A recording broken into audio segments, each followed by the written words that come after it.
Hello everyone, welcome back to my channel. अस्सलाम वालेकुम। कैसे आप सभी? उम्मीद करती हूँ आप लोग बहुत अच्छे से होंगे। तो यहाँ पर आप सभी देख सकते हैं, मैं आज लेकर आई हूँ फोकानिया मैथ्स का पार्ट 1। ठीक है, इसमें मैं आप लोगों को वीवीआई सब्जेक्टिव क्वेश्चन कराने वाली हूँ, जो कि आप लोग के हर एक चैप्टर से मैं कराने वाली हूँ। ठीक है, एक ही वीडियो में पॉसिबल नहीं है, कुछ चैप्टर का मैं कराऊंगी, कुछ चैप्टर का दूसरे वीडियो में कराऊंगी, लेकिन हर एक चैप्टर से इंपॉर्टेंट क्वेश्चन निकलेंगे, सारा का सारा मैं कराने वाली हूँ। तो इस वीडियो में आप लोग देख सकते हैं, मैथ्स का पार्ट 1 है और इसमें सब्जेक्टिव क्वेश्चन मैं कराने वाली हूँ। तो चलिए वीडियो को बिना टाइम वेस्ट किए शुरू करती हूँ। उससे पहले आप लोग जल्दी से वीडियो को लाइक कर दीजिए अगर नहीं किए हैं अब तक तो, और शेयर भी आप लोग ज़रूर करें। तो यहाँ पर आप सभी देख सकते हैं, ये है मैथ्स फोकानिया का। यहाँ पे आप लोग देखिए रियल नंबर्स, ये जो चैप्टर है रियल नंबर्स है, और इसमें से जो आप लोग का कुछ इम्पॉर्टेंट क्वेश्चन है, ठीक है, इसमें से आप लोग आएंगे ही आएंगे। अगर आप लोग पूरा चैप्टर पढ़े हुए हैं तब तो कोई बात ही नहीं है, कोई दिक्कत ही नहीं है, लेकिन अगर आप लोग रियल नंबर्स नहीं पढ़े हैं, शुरू भी नहीं किया है, तो कोई बात नहीं, जो इम्पॉर्टेंट क्वेश्चन है वो भी आप लोग ज़रूर कर लीजिए।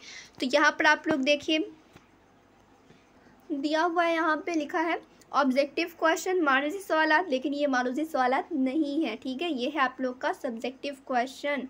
तो यहाँ पे देखिए सबसे पहला सवाल, सवाल नंबर 1, यूक्लिड डिवीज़न लेम्मा क्या है? तो यहाँ पर आप लोग देखिए, आप लोग को यहाँ पे मैथ्स में मतलब इंग्लिश में नहीं बनाना होगा, आप लोग को उर्दू ही में बनाना होगा। मैथ्स भी आप लोग को किस तरह से बनाएंगे देख सकते हैं, आप लोग यहाँ पर लिखना होगा आप लोग को उर्दू में, ठीक है, और बनाना तो आप लोगों को मैथ्स इंग्लिश ही में, बट लिखना जो है आप लोग को सारा का सारा उर्दू में है, समझाना उर्दू में है।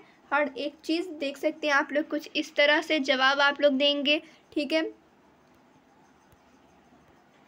तो यहाँ पे आप लोग यूक्लिड डिवीज़न क्या होता है, लम्मा क्या होता है, ये सब आप लोग अपना एक्सप्लेन कर देंगे। ठीक है, फिर यहाँ पे आप लोग देखिए सवाल नंबर 2 कुछ इस तरह से है।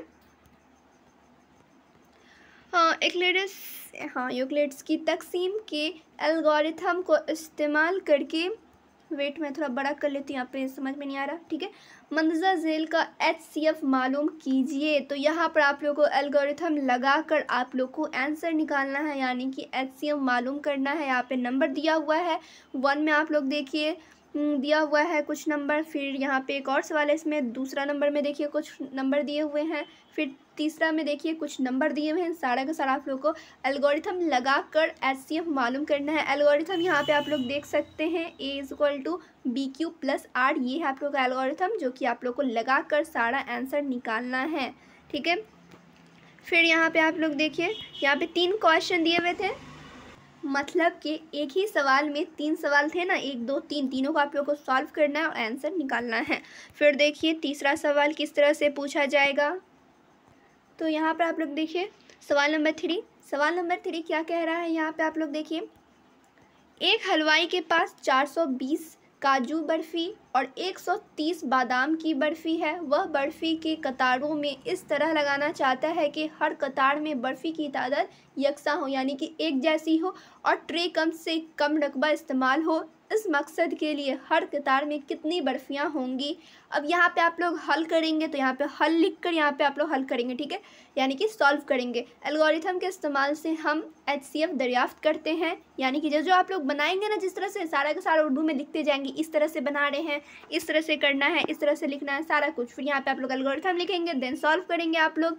फिर यहाँ पे आप लोग का जो भी आंसर निकलेगा, तो यहाँ पे आप लोग कुछ इस तरह से लिख देंगे, जैसे इस तरह 420 और 130 का HCF 10 है। हलवाई दोनों किस्म की बर्फ़ियों की 10-10 की कतारें बनाएगा। ठीक है, इस तरह से आप लोग सॉल्व करके लिखेंगे। फिर देखिए सवाल नंबर 4, तो यहाँ पर आप लोग देखिए सवाल क्या कह रहा है, एक परेड में 616 अफराद की एक फ़ौज के एक दस्ते को 32 अफराद के फ़ौजी बैनर के पीछे चलना है। ठीक है, दोनों ग्रुपों को कॉलमों की यकसा तादाद में मार्च करता है।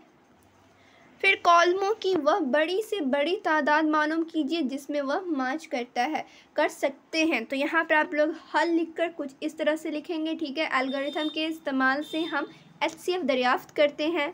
ठीक है, उसके बाद यहाँ पे आप लोग देख सकते हैं। ठीक है, इस तरह से आप लोग सॉल्व कर देंगे। ठीक है, एल्गोरिथम यहाँ पे लिख के और यहाँ पे आप लोग सॉल्व कर देंगे।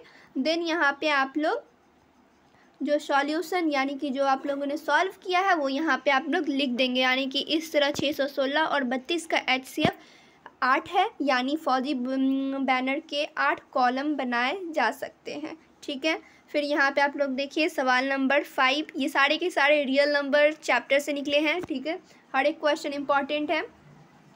तो यहाँ पे आप लोग देखिए सवाल नंबर 5, यूक्लिड के एल्गोरिथम का इस्तेमाल करके 4052 और 12576 का आधा अज़म मुश्तरक HCF मालूम कीजिए। हल करके आप लोग को देन आप लोग को ये वाला जो एल्गोरिथम है याद रहना ज़रूरी है, अदरवाइज़ आप लोग ये नहीं बना पाएंगे। ठीक है, ये एल्गोरिथम याद रहेगा तो आप लोग सारा का सारा जितना से जितना बड़ा नंबर है आप लोग इस फार्मूला पे बना सकते हैं। ठीक है, तो यहाँ पे आप लोग सॉल्व करेंगे, HCF निकालेंगे तो यहाँ पे इसका HCF 4 आ जाएगा और यहाँ पे आप लोग इस तरह से लिख देंगे नीचे इस तरह 4052 और यहाँ पे 12576 का आधा अज़म मुश्तरक HCF 4 है। ठीक है, इस तरह से आप लोग सॉल्व कर देंगे। फिर यहाँ पे आप लोग देखिए गैर नातिक आदाद, यानी कि यहाँ पे आप लोग को इस तरह के सवाल ज़रूर पूछेंगे। ये इम्पॉर्टेंट है, स्टार मार्क आप लोग ज़रूर कर दें, ये इम्पॉर्टेंट क्वेश्चन है। ठीक है, तो यहाँ पे देखिए क्या है सवाल, यहाँ पे पूछ रहा है सवाल नंबर 1, साबित कीजिए √3 गैर नातिक है।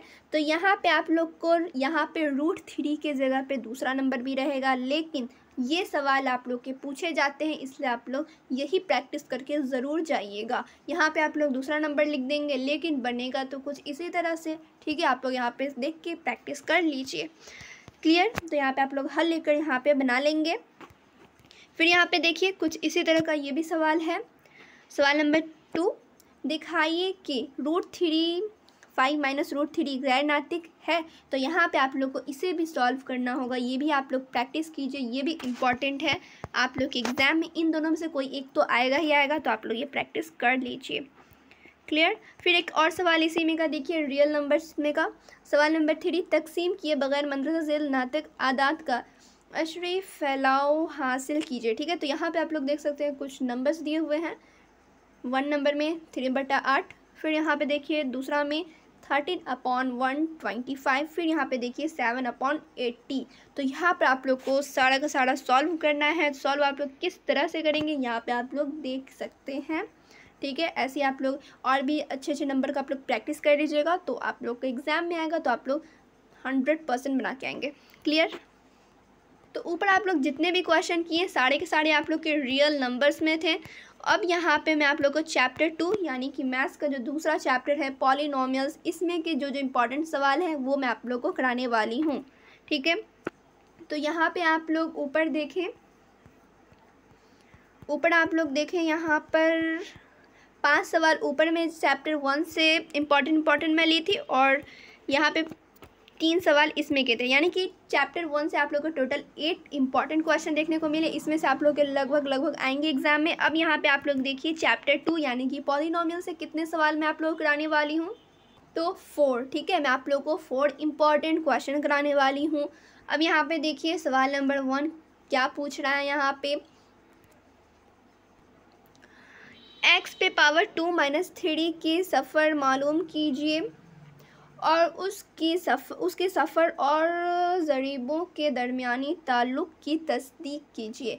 तो यहाँ पे आप लोग को सॉल्व करना है। किस तरह से करेंगे ये आप लोगों का फार्मूला, इसे याद ज़रूर करें। ठीक है, तो आप लोग यहाँ पर इस फार्मूला पे बैठा के आप लोग सॉल्व कर देंगे, चाहे यहाँ पे कोई और नंबर हो चाहे यही नंबर हो, आप लोग इसी तरह से बनाएंगे। क्लियर, चलिए फिर देखिए दूसरा सवाल, सवाल नंबर 2। तो यहाँ पे देखिए क्या है क्वेश्चन, 2 दर्जी कसीर रकनी मालूम कीजिए अगर सफ़र का हासिल जमा और हासिल ज़रब बाद तरतीब -3 और 2 है। ठीक है, तो यहाँ पे आप लोग किस तरह से आप लोग लेंगे, मान लिया कि, ठीक है आप लोगों को मैथ्स में मानना ही है। ठीक है, मान लिया कि 2 दर्जी कसीर रकनी इतना है, उसके ए और यानी ए यहाँ पे क्या है अल्फ़ा है और यहाँ पे जो बी देख रहे हैं बेटा है, अल्फ़ा बेटा। ठीक है, इस तरह से आप लोग बनाएंगे। तो ये भी आप लोग को यहाँ पे फॉर्मूला याद होना ज़रूरी है, तो याद आप लोग ज़रूर रखें। फिर यहाँ पे देखिए सवाल नंबर 3, मंदरजा झेल 2 दर्जी कसीर रकनियों के सफ़र मालूम कीजिए, उनके सफ़र और ज़रीबों के दरमियान ताल्लुक़ की तस्दीक कीजिए। ठीक है, तो यहाँ पे थोड़ा सा क्वालिटी सही नहीं है। ठीक है, चलिए यहाँ पे आप लोग देखिए सवाल क्या है। तो यहाँ पे 1 नंबर में देखिए कुछ नंबर दिए हुए हैं और 2 में भी आप लोग देखिए कुछ नंबर है। जैसे 1 में है x² या फिर पावर 2 -2x -8, इस तरह से आप लोग का एक नंबर दिया गया है। इसको आप लोग को हल करना है, सॉल्व करना है। फिर यहाँ पे एक और नंबर, इसे भी आप लोग को सॉल्व करना है। तो आप लोग सॉल्व किस तरह से करेंगे, आप लोग वीडियो को पॉज करके स्क्रीनशॉट ज़रूर लीजिएगा, तभी आप लोग को सारा कुछ समझ में आने वाला है। फिर देखिए इस वीडियो का सबसे आखिरी क्वेश्चन और चैप्टर 2 का भी सवाल नंबर 4, मंदरजा झेल 2 दर्जे कसे रकनियों के सफ़र मालूम कीजिए। तो यहाँ पे भी आप लोग देख सकते हैं कुछ नंबर्स दिए हुए हैं, इसे भी आप लोग को सॉल्व करना है। तो आप लोग सारा सॉल्व कर लेंगे। ठीक है, मैं पूरा आप लोग को एक बार दिखा देती हूँ, आप लोग वीडियो को पॉज करके स्क्रीनशॉट सारा कर ले लेंगे। क्लियर, फिर मैं आप लोग को दूसरे वीडियो में और 3-4 चैप्टर्स कराने की कोशिश करूँगी, उसके इंपॉर्टेंट क्वेश्चन। फिलहाल तो इस वीडियो में 2 ही चैप्टर के इतने लंबे वीडियो बन गए हैं। फिर दूसरे वीडियो में आप लोग को 3 चैप्टर, 4 चैप्टर, 5 चैप्टर, तीनों चैप्टर कंप्लीट कराऊंगी। फिर आगे आप लोग के वीडियो आएंगे, सारा का सारा चैप्टर्स मैं कंप्लीट करा दूँगी। क्लियर, तो चलिए फिर मिलती हूँ दूसरे वीडियो में।